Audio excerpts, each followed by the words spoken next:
Ma chère Élie, de quoi vas-tu nous parler aujourd'hui soir? C'est à toi, nous t'écoutons.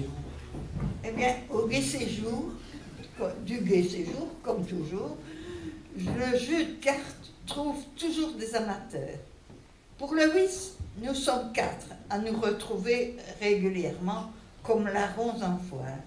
Toujours les mêmes, Edmond, Pierre, Liliane et moi. La première fois que nous nous sommes attablés, quand Edmond a sorti ses cartes de sa poche, nous avons connu là la première difficulté. Distribuer les cartes avec des mains tremblantes et ankylosées, difficile d'avoir le compte juste. Il y a toujours des cartes qui s'égarent dans le jeu d'un autre ou tout simplement au sol.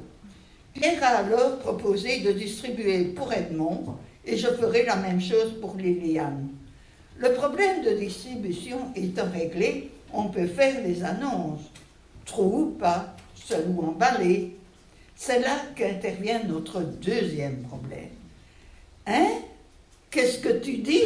Edmond, 96 ans quand même, a oublié ses oreilles dans sa chambre. On court chercher ses appareils et on les règle. Bon, on nous sommes entendus, la partie peut commencer. Mais, nouveau problème. La mémoire, comme les mains, sont défaillantes. Alors, il n'est pas rare que l'un ou l'autre oublie quel est l'atout, qui est son partenaire, qui a joué la carte gagnante. Comme nous sommes là à égalité, on rectifie en riant, et car nous aussi, nous sommes de bonne composition.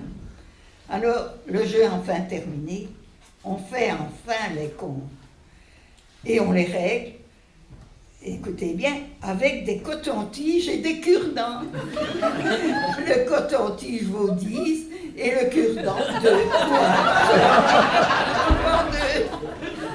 Alors, un jour que Liliane nous avait fait défaut, une autre résidente a voulu la remplacer.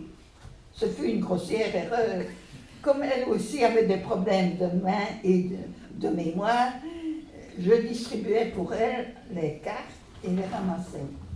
Mais comme elle avait perdu, elle est partie fâchée en nous accusant d'avoir triché et d'avoir pris ses plis.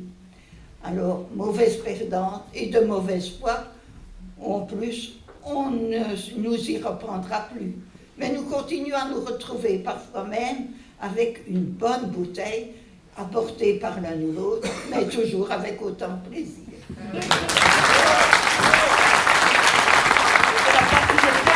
Par votre chère Élie.